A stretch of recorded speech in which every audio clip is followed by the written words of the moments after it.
Menu-menu atau fitur-fitur transaksi yang ada di aplikasi otomatisasi akuntansi.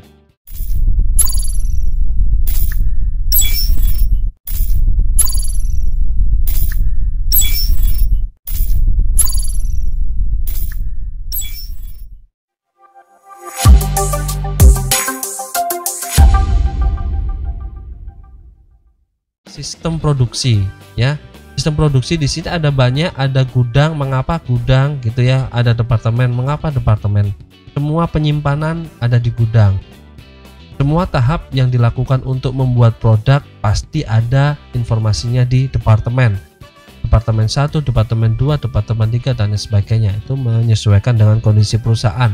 Nah, semuanya pasti dicatat karena mengapa? Di situ harus jelas barang jadi ada di mana, bahan baku ada di mana, barang setengah jadi ada di mana.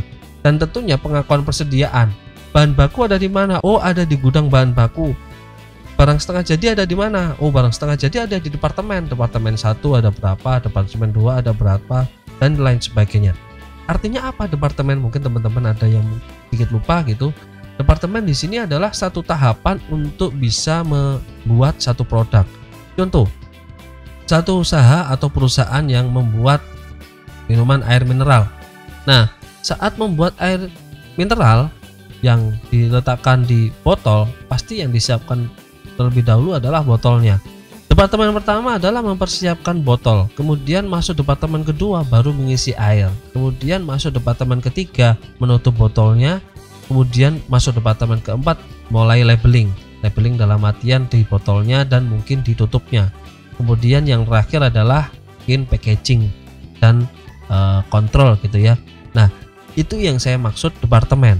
Nah, dari departemen-departemen yang ada, waktu ada shift atau pergantian jam kerja atau mungkin bahkan berhenti produksi gitu ya, untuk istirahat hingga sore hari, kemudian sampai pagi hari baru mulai bekerja lagi. Nah, pasti ada satu prosedur di mana tahapan-tahapan tadi mungkin tidak selesai di tahap hingga akhir, makanya diberhentikan terlebih dahulu, besoknya dilanjutkan lagi. Nah, itu yang saya maksud adalah kegiatan per departemen. Nah, biasanya di situ perusahaan-perusahaan menyebutnya adalah barang setengah jadi. Sebetulnya ada banyak contoh-contoh yang lainnya yang kita bisa bahas, tetapi di sini saya ilustrasikan yang simpel tadi, yaitu adalah perusahaan air minum mineral. Kemudian juga ada sistem produksi yang lainnya adalah tenaga kerja. Tenaga kerja ini juga sangat penting. Kita menggunakan tenaga kerjanya, shiftnya berapa kali, kemudian penggajiannya berapa dan lain sebagainya. Bahkan ada yang juga bisa mengukur sesuai akuntansi biayanya. Sebuah produk mengandung biaya tenaga kerjanya berapa. Nah, kira-kira seperti itu kan.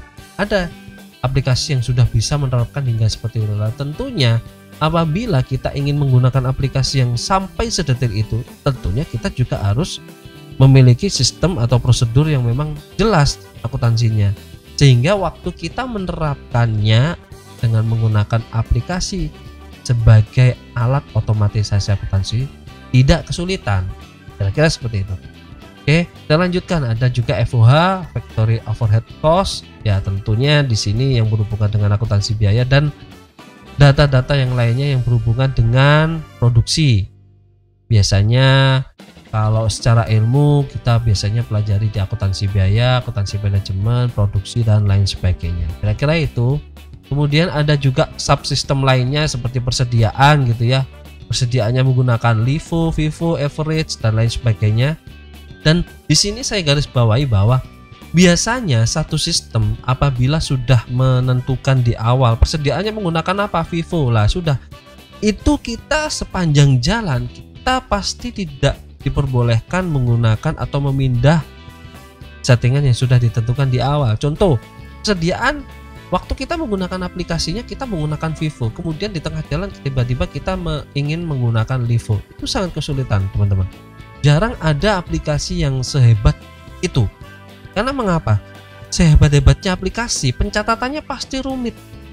Ya, ini perlu pembahasan yang detail ya, tetapi yang saya pernah pahami adalah dan saya pernah membuat dan mengetahuinya, sangat sulit sekali untuk mengkonversinya.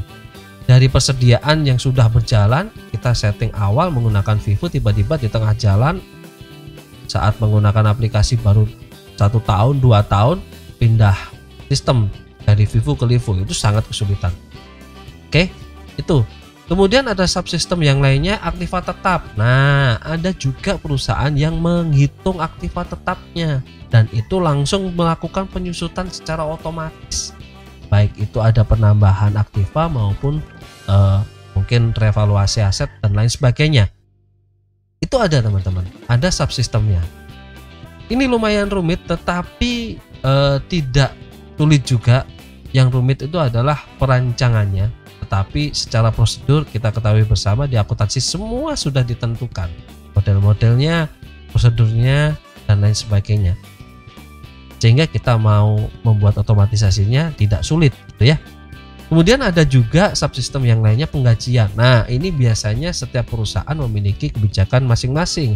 Ada yang perusahaan menggunakan metode 25 atau 26 hari kerja. Ada yang mungkin menggunakan metodenya adalah fingerprint, check log dan lain sebagainya, atau mungkin juga menggunakan shift 1, shift 2, shift 3 dan lain sebagainya. Nah, itu pasti harus menyesuaikan dengan kondisi perusahaannya. Kira-kira seperti itu ya teman-teman ya. Kemudian juga ada POS atau point of sale. Mungkin istilah bahasanya tidak umum ya, tapi di sini point of sale yang saya maksud adalah aplikasi kasir. Ya, mungkin teman-teman ada yang pernah tahu dan tentunya pasti tahu lah ya, melihat aplikasi-aplikasi kasir seperti yang ada di supermarket modern ya, pasti kita ketahui bersama lah. Aplikasi-aplikasi kasir tersebut disebut dengan POS atau point of sale. Kemudian juga ada supply chain management. Nah, supply chain management yang kita sering ketahui sebetulnya cuman hasil dari produk supply chain management. Apa itu? Ekspedisi. Nah, kita membeli barang menggunakan marketplace, kemudian dikirim sama penjualnya, kemudian kita mendapatkan resi. Lah dari resi tadi kita bisa trace. Nah, sistem tracing itu adalah salah satu produk dari supply chain management. Bagaimana kita bisa melihat sebuah produk atau sebuah barang posisinya ada di mana. Lebih detail daripada itu bisa masuk, karena mengapa? Supply chain management ini kompleks sekali. Kira-kira itu subsistem yang memang bisa dirancang, mungkin ada di aplikasi otomatisasi akuntansi.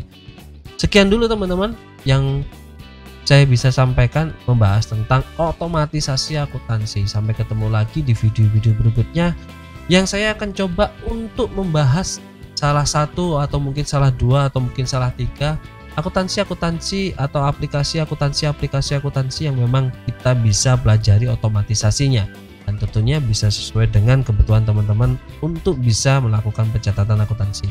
Sampai ketemu lagi di video-video berikutnya.